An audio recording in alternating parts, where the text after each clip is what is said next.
ಘೋಷಣೆ ಕೂಗ್ತೀನಿ ಈಗ. ನಾವಿದ್ದೇವೆ ನಾವಿದ್ದೇವೆ ಬಾಂಗ್ಲಾ ಹಿಂದೂಗಳೇ ನಿಮ್ಮ ಜೊತೆ ನಾವಿದ್ದೇವೆ. ನಾವಿದ್ದೇವೆ ನಾವಿದ್ದೇವೆ ನಾವಿದ್ದೇವೆ ನಾವಿದ್ದೇವೆ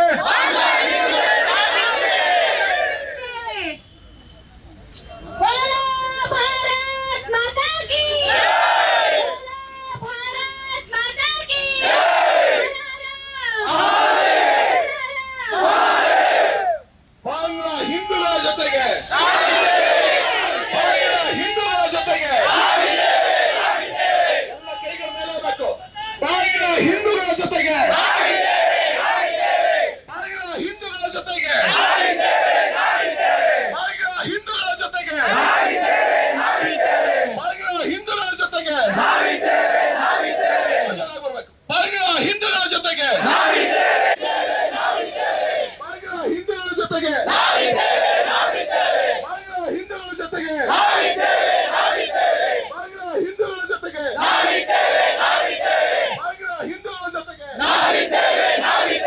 ಬಾಂಗ್ಲಾ ಹಿಂದೂಗಳ ಜೊತೆಗೆ ಬಾಂಗ್ಲಾ ಹಿಂದೂಗಳ ಜೊತೆಗೆ ಬಾಂಗ್ಲಾ ಹಿಂದೂಗಳ ಜೊತೆಗೆ ಬಾಂಗ್ಲಾ ಹಿಂದೂ ಕುತ್ಕೊಳ್ರಿ. ಬಾಂಗ್ಲಾ ಹಿಂದೂಗಳ ಜೊತೆಗೆ ನಾವೆಲ್ಲ ಒಂದು ನಾವೆಲ್ಲ ಒಂದು ಕುದಿಯುತ್ತಿವೆ ರಕ್ತದ ಕಣಗಳು ಕುದಿಯುತ್ತಿವೆ ರಕ್ತದ ಕಣಗಳು ಕುದಿಯುತ್ತಿವೆ ರಕ್ತದ ಕುಳಗಳು ಕುದಿಯುತ್ತಿವೆ.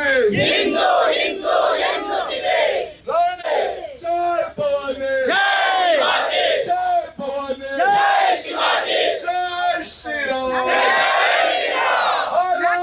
ಹರ ಹರ ಹರ ಹರ ಜೈ ಭವಾನಿ. ಬಾಂಗ್ಲಾದೇಶದ ಹಿಂದೂಗಳಿಗೆ ದೇಶದ ಹಿಂದೂಗಳಿಗೆ ದೇಶದ ಹಿಂದೂಗಳಿಗೆ ದೇಶದ ಹಿಂದೂಗಳಿಗೆ ದೇಶದ ಹಿಂದೂಗಳಿಗೆ ದೇಶದ ಹಿಂದೂಗಳಿಗೆ ದೇಶದ ಹಿಂದೂಗಳಿಗೆ ಜೈ ಶ್ರೀರಾಮ್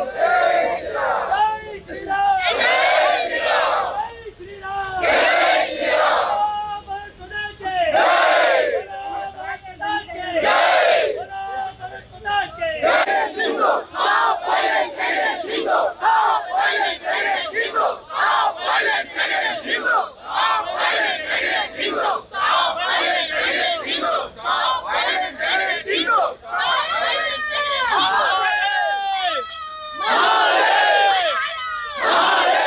ದಯವಿಟ್ಟು ಇದ್ರ ಬಗ್ಗೆ ನೀವು ಎಚ್ಚರ ತಗೊಳ್ಳಿ ಅಂತ ಅಂದಾಗ ಅವ್ರು ನಮ್ಗೆ ಹೇಳೋದೇ ಮಾತು ಏನಂತ, ಅಯ್ಯೋ ನಮ್ಮ ಹುಡುಗಿ ತುಂಬಾ ಬ್ರಿಲಿಯಂಟು, ನಮ್ಮ ಹುಡುಗಿ ಆತರ ಇಲ್ಲ, ಅವ್ರೇನೇ ಮಾಡ್ಬೋದು, ನಮ್ಮ ಹುಡುಗಿ ಅದಕ್ಕೆಲ್ಲ ಇದಾಕಲ್ಲ, ಆರಾಮಾಗಿ ಹೋಗ್ತಾ ಇದ್ದಾಳೆ, ಓದ್ಕೊ ಬರ್ತಾ ಇದ್ದಾಳೆ, ತೊಂದ್ರೆ ನಿಮ್ಗೇನೆ ಆಗ್ತಾ ಇರೋದು, ನೀವು ಪ್ರತಿಯೊಂದರಲ್ಲೂ ಇದನ್ನೇ ಹುಡುಕ್ತೀರಾ ಅಂತಾರೆ.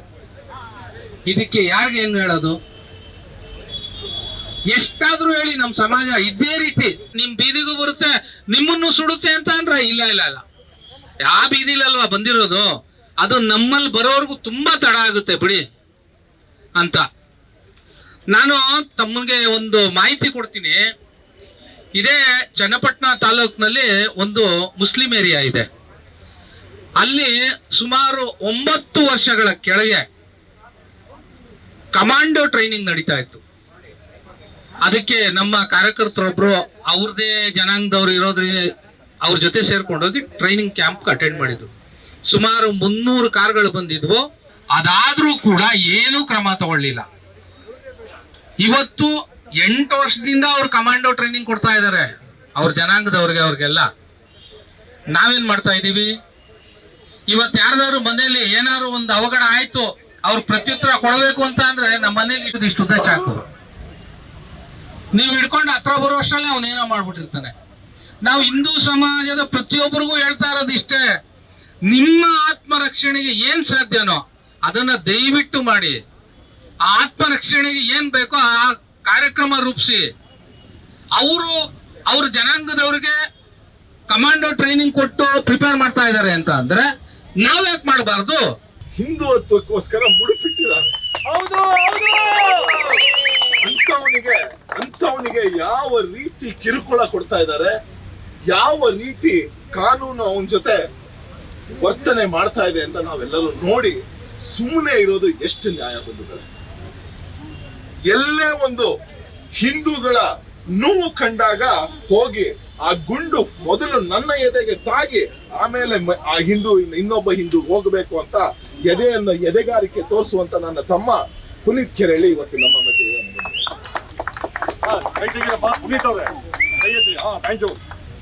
ಇವತ್ತು ನಾವೆಲ್ಲರೂ ಜೋರಾದ ಒಂದು ಘೋಷಣೆಯ ಮೂಲಕ ಏನ್ ಹೇಳಬೇಕು ಅಂದ್ರೆ, ಯಾವಾಗ ಪ್ರತಿಯೊಂದು ಮನೆಯಲ್ಲಿ ಒಬ್ಬ ಪುನೀತ್ ಕೆರೆಳ್ಳಿ ಹುಟ್ಟು ಬರ್ತಾನೋ ಆ ಅಂತ ಪುನೀತ್ ಕೆರೆಳ್ಳಿಯ ಜೊತೆ ನಾವುಗಳು ಇದೀವಿ ಅನ್ನೋದು ನಮ್ಮ ಘೋಷಣೆಯ ಮೂಲಕ ಗೊತ್ತಾಗ್ಬೇಕು. ಬೋಲೋ ಭಾರತ್ ಮಾತಾ ಕಿ, ಬೋಲೋ ಭಾರತ್ ಮಾತಾ ಕಿ, ಜೈ ಭವಾನಿ, ಜೈ ಶಿವಾಜಿ, ಜೈ ಭವಾನಿ, ಜೈ ಶಿವಾಜಿ, ಜೈ ಭವಾನಿ. ಕಣ ಕಣ ಕುದಿಯುತ್ತಿದೆ, ರಕ್ತದ ಕಣ ಕಣ ಕುದಿಯುತ್ತಿದೆ, ರಕ್ತದ ಕಣ ಕಣ ಕುದಿಯುತ್ತಿದೆ.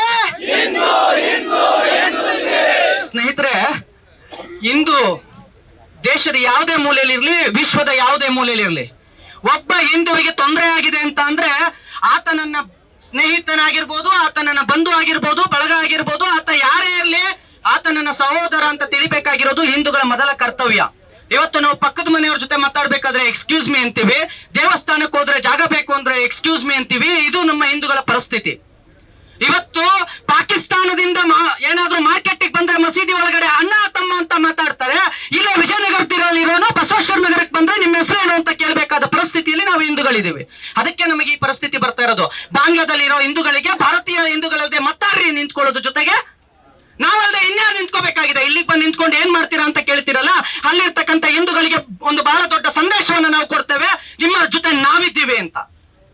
ಅಕಸ್ಮಾತ್ ಏನಾದ್ರೂ ಮುಂದುವರೆದ್ರೆ ಹಿಂಸೆ, ಅದಕ್ಕೆ ಯಾವ ರೀತಿ ಪ್ರತ್ಯುತ್ತರವನ್ನು ಕೊಡಬೇಕು ಅಂತ ಹೇಳಿ ಭಾರತದ ಹಿಂದೂಗಳಿಗೆ ಗೊತ್ತಿದೆ ಅಂತ. ಅಲ್ಲಿ ನಮ್ಮ ಅಣ್ಣ ತಮ್ಮಂದಿರಿಗೆ ನೀವು ರಕ್ತಪಾತ ಮಾಡಿದ್ದೆ ಆದ್ರೆ ಅದಕ್ಕೆ ಯಾವ ರೀತಿ ಉತ್ತರವನ್ನು ಕೊಡಬೇಕು ಅನ್ನೋದು ಭಾರತದಲ್ಲಿ ಇರ್ತಕ್ಕಂಥ ಹಿಂದೂಗಳಿಗೆ ಗೊತ್ತಿದೆ. ನಮ್ಮವರ DNA ಒಂದೇ ಇದೆ, ನಾವು ಬೇರೆ ಅಲ್ಲ, ಅವ್ರು ಬೇರೆ ಅಲ್ಲ. ಇವತ್ತು ಅಲ್ಲಿ ಭಾರತದಿಂದ ಕೊಟ್ಟಂತ ಆಂಬುಲೆನ್ಸ್ಗಳಿಗೆ ನೀವು ನೋಡ್ತಾ ಇರ್ಬೋದು, ವಿಡಿಯೋಗಳಲ್ಲಿ ಕಾಣುತ್ತೆ. ಭಾರತದಿಂದ ಆಂಬುಲೆನ್ಸ್ ಕೊಟ್ಟಿದ್ರೆ ನಿಮ್ಮ ಆರೋಗ್ಯಗಳಿಗೆ ಅಂತ. ಜಾತಿ ನೋಡ್ಲಿಲ್ಲ, ಧರ್ಮ ನೋಡ್ಲಿಲ್ಲ, ಪಂಥ ನೋಡ್ಲಿಲ್ಲ, ಅಲ್ಲಿರ್ತಕ್ಕಂಥ ವೃದ್ಧರಿಗೆ ಆರೋಗ್ಯ ಸರಿ ಇಲ್ಲ ಅಂತ ಅಂದಾಗ ಎಲ್ಲರಿಗೂ ಸೇರಿಸ್ತಂತೆ. ನಾವು ಮುಸ್ಲಿಂ ಅಂತ ನೋಡ್ಲಿಲ್ಲ, ಕ್ರೈಸ್ತರಂತ ನೋಡ್ಲಿಲ್ಲ, ಜೈನರಂತ ನೋಡ್ಲಿಲ್ಲ, ಬೌದ್ಧರು ಅಂತ ನೋಡ್ಲಿಲ್ಲ. ಯಾರಿಗೇ ಆಗ್ಲಿ ಆರೋಗ್ಯ ಸರಿ ಇಲ್ಲ ಅಂತ ಅಂದಾಗ ನಿಮ್ಮ ಆರೋಗ್ಯಕ್ಕೆ ಒಳ್ಳೇದಾಗ್ಲಿ ಅಂತ ಹೇಳಿ ನಮ್ಮ ದೇಶದಿಂದ ನಿಮಗೆ ಆಂಬುಲೆನ್ಸ್ ಗಳನ್ನು ಕೊಟ್ರೆ, ಆಂಬುಲೆನ್ಸ್ ಮೇಲೆ ಇರ್ತಕ್ಕಂಥ ಆ ಭಾರತದ ನಕ್ಷೆಗೆ, ರಾಷ್ಟ್ರದ ನಕ್ಷೆಗೆ, ನಮ್ಮ ರಾಷ್ಟ್ರದ ಪ್ರತೀಕವಾದ ಧ್ವಜಕ್ಕೆ ಇವತ್ತು ನೀವು ಹಲ್ಲೆ ಮಾಡ್ತೀರಿ. ರಾಷ್ಟ್ರದ್ರೋಹ ಇದು. ಭಾರತಕ್ಕೆ ಮಾಡಿದಂತ ಬಹಳ ದೊಡ್ಡ ಅನ್ಯಾಯ ಇದು, ದ್ರೋಹ ಇದು. ಇದನ್ನ ನೋಡಿ JNU ನಲ್ಲಿ ಪ್ರತಿಭಟನೆ ಆಗ್ಲಿಲ್ಲ. ಎಲ್ಲಾದ್ರೂ ಇವತ್ತು JNU ನಲ್ಲಿ ಭಾರತ್ ತೋಡಂಗೆ ಅಂತ ಹೇಳಿದ್ದ ಆ ಕಚಡಗಳು ಎಲ್ಲಾದ್ರೂ ಇವತ್ತು JNU ನಲ್ಲಿ ಯಾಕೆ ಭಾರತದ ಧ್ವಜ, ರಾಷ್ಟ್ರ ಧ್ವಜಕ್ಕೆ ಅಪಮಾನದಿಂದ ಮಾಡಿದ ವಿರುದ್ಧ ಯಾಕೆ ಹೋರಾಟ ನಡೀಲಿಲ್ಲ? ಇವತ್ತು ಯಾಕೆ ಟೌನ್ ಹಾಲ್ ಮುಂದೆ ಪ್ರತಿಭಟನೆಗಳು ನಡೀತಾ ಇಲ್ಲ? ಯಾಕೆ? ಹಿಂದೂಗಳು ಸಹಿಷ್ಣುರು, ಹೊಡೆದ್ರು ಸಹಿಸ್ಕೋಬೇಕು, ಬಡದ್ರು ಸಹಿಸ್ಕೋಬೇಕು, ರಕ್ತಪಾತ ಆದ್ರೂ ನಾವು ಸಹಿಸ್ಕೋಬೇಕಾ? ಇಲ್ಲ, ಭಾರತ ಬದಲಾಗಿದೆ, ಹಿಂದೂಗಳು ಬದಲಾಗಿದ್ದೀವಿ. ಈ ರಾಷ್ಟ್ರದಲ್ಲಿ ಕೊನೆಯ ಹಿಂದೂ ಇರುವವರೆಗೂ ಇದು ಹಿಂದೂ ರಾಷ್ಟ್ರವೇ, ಇದು ಹಿಂದೂ ರಾಷ್ಟ್ರವಾಗಿ ಇರುತ್ತೆ. ನಮ್ಮ ಬೆಳ್ಳುಳ್ಳಿ ಬೇಕು ಅವ್ರಿಗೆ ತಿನ್ನಕ್ಕೆ, ನಮ್ಮ ಕ್ಯಾಪ್ಸಿಕಮ್ ಬೇಕು ಬಾಂಗ್ಲಕ್ಕೆ.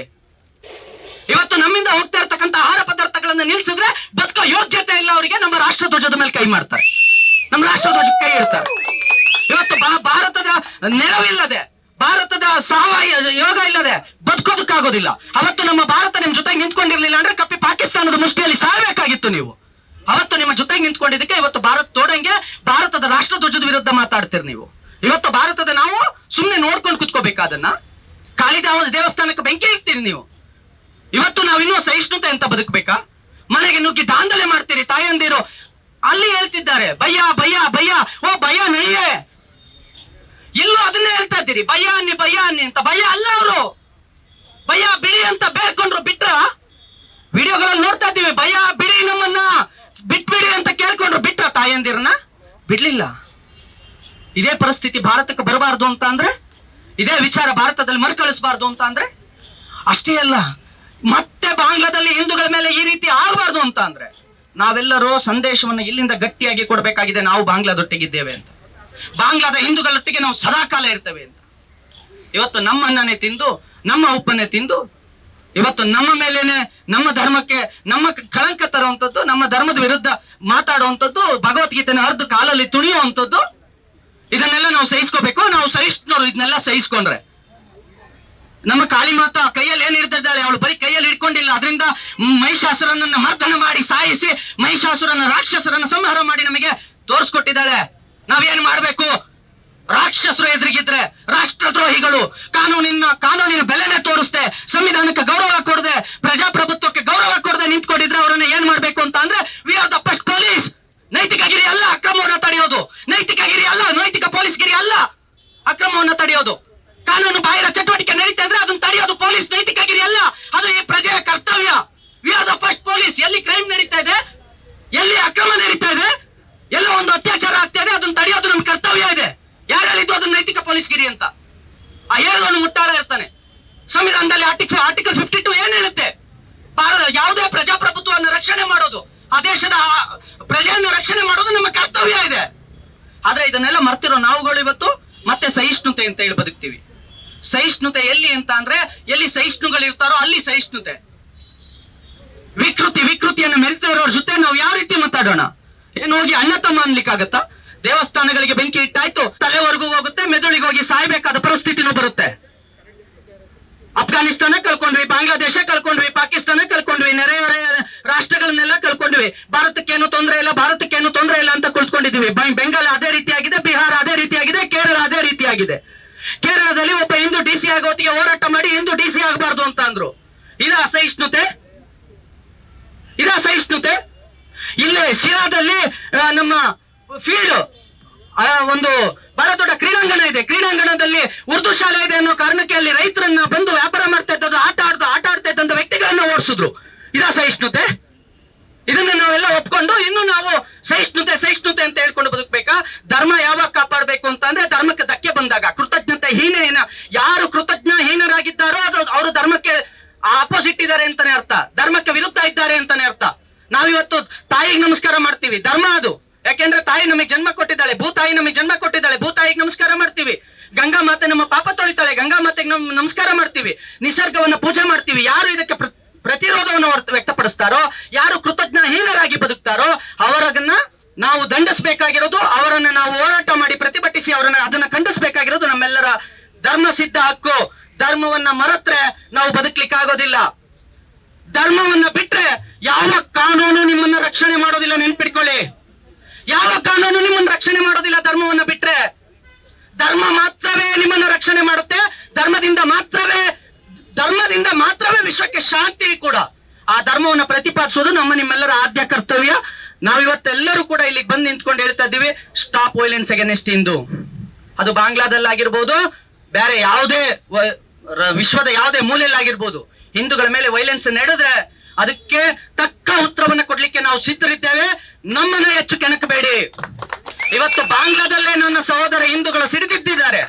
ಏನಾಗ್ತಾ ಇದೆ ಅದಕ್ಕೆ ಉತ್ತರ ಅಂತ ಗೊತ್ತಿದೆ. ಹಿಂದೂಗಳಿಗೆ ಸಂಖ್ಯೆ ಮತ್ತು ಸೈನ್ಯದ ಅವಶ್ಯಕತೆ ಇಲ್ಲ. ಪೃಥ್ವಿರಾಜ್ ಚೌಹಾಣ್ ಅವರಿಂದ ಹಿಡಿದು ಶಿವಾಜಿ ಮಹಾರಾಜರವರೆಗೂ ನಾವು ತೋರಿಸಿದ್ದೀವಿ. ನೀವು ಲಕ್ಷ ಸಹಸ್ರ ಸಂಖ್ಯೆಯ ಸೈನ್ಯವನ್ನು ಹಿಡ್ಕೊ ಬಂದ್ರು ನಿಮ್ಮ ಎಡೆಮುರಿ ಕಟ್ಟಿಟ್ಟಿದ್ದೇವೆ. ನಮ್ಮ ಭಾರತದ ಸೈನ್ಯ ಆಗಿರ್ಬೋದು, ದೇಶದೊಳಗಿರ್ತಕ್ಕಂಥ ಪೊಲೀಸರಾಗಿರ್ಬೋದು, ನಿಮ್ಮನ್ನು ಎಲ್ಲಿವರೆಗೂ ಸಹಿಸ್ಕೋಬೇಕು ಅಲ್ಲಿವರೆಗೂ ಮಾತ್ರ ನಿಮ್ಮ ಜಿಹಾದಿ ಮನಸ್ಥಿತಿಗಳನ್ನ ಸಹಿಸ್ಕೊಳ್ತಾರೆ. ತಿರುಗಿ ನಿಂತ್ಕೊಂಡ್ರೆ ನಿಮಗೆ ತಡ್ಕೊಳ್ಳೋ ಶಕ್ತಿಯೂ ಕೂಡ ಇಲ್ಲ. ಬಾಂಗ್ಲಾದಲ್ಲಿ ಅದು ನಡೀತಾ ಇದೆ, ನೀವು ನೋಡ್ತಾ ಇರ್ಬೋದು. ಅದೇ ರೀತಿ ನಾವೆಲ್ಲರೂ ಹಿಂದೂಗಳು ಒಗ್ಗಟ್ಟಾಗಿ ಇವತ್ತು ಜಾತಿ ಭೇದ ಮತ ಪಂಥಗಳನ್ನ ತೊರೆದು ಧರ್ಮದಲ್ಲಿ ನಾವು ಬದುಕಬೇಕಾಗಿದೆ. ಶ್ರೀಕೃಷ್ಣ ಹೇಳಿದ ಧರ್ಮದಲ್ಲಿ ನಾವೆಲ್ಲರೂ ಕೂಡ ಬದುಕೋಣ. ಇವತ್ತು ಇಂಥ ಒಂದು ಕಾರ್ಯಕ್ರಮವನ್ನ ಹಿಂದೂ ಜನ ಜಾಗೃತಿಯವರು ಮುಂದಾಳತ್ವ ತೆಗೆದುಕೊಂಡು ಎಲ್ಲ ಸಂಘಟನೆಯವರು, ಆಜಾದ್ ಸಂಘಟನೆ ಆಗಿರ್ಬೋದು, ಮತ್ತೆ ರಾಷ್ಟ್ರ ರಕ್ಷಣಾ ಪಡೆ ಆಗಿರ್ಬೋದು, ಬೇರೆ ಹಿಂದೂ ರಾಷ್ಟ್ರ ರಕ್ಷಣಾ ಪಡೆ ಆಗಿರ್ಬೋದು, ಎಲ್ಲರೂ ಕೂಡ ಸೇರಿದ್ದೀವಿ.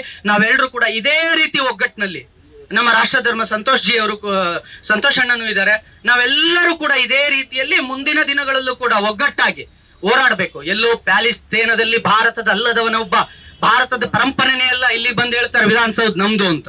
ವಿಧಾನಸೌಧ ನಿಮ್ದು, ವಿಧಾನಸೌಧದ ಕೆಳಗಿರೋ ಆಸ್ತಿ ನಿಮ್ದು ಅನ್ನೋಕೆ ನೀವು ಇಲ್ಲಿಗೆ ಬಂದಾಗ ನಿಮ್ ಕೈಲಿ ಆಸ್ತಿನೇ ಇರ್ಲಿಲ್ಲ. ಕೇರಳದಲ್ಲಿ ನಮ್ಮ ಹಿಂದೂ ಮಹಾರಾಜರು ನಿಮಗೊಂದು ಮಸೀದಿ ಕಟ್ಕೊಳ್ಳೋದಕ್ಕೆ ಅವಕಾಶ ಮಾಡಿಕೊಟ್ಟಿರ್ಲಿಲ್ಲ ಅಂದ್ರೆ ನಮ್ಮ ದೇಶದಲ್ಲಿ ಮಸೀದಿಗಳು ಇರ್ತಿರ್ಲಿಲ್ಲ, ಚರ್ಚ್ಗಳು ಇರ್ತಿರ್ಲಿಲ್ಲ. ಇವತ್ತು ಈ ದೇಶಕ್ಕೆ ಬಂದು ನನ್ನದು ಅದು ನಮ್ಮ ಒಪ್ಪಬಾರ್ದು ಅಂತ ಹೇಳ್ತೀರಾ. ಇವತ್ತು ವಿಧಾನಸೌಧ ನಮ್ದು ಅಂತೀರಿ, ನಾಳೆ ಹೈಕೋರ್ಟ್ ನಮ್ದು ಅಂತೀರಿ. ಇದು ನಡೆಯೋದಿಲ್ಲ ಭಾರತದಲ್ಲಿ ಇನ್ನು ಮುಂದೆ. ಇದಕ್ಕೆ ನಾವು ಪ್ರತಿಭಟನೆ ಅವಶ್ಯಕವಾಗಿದೆ.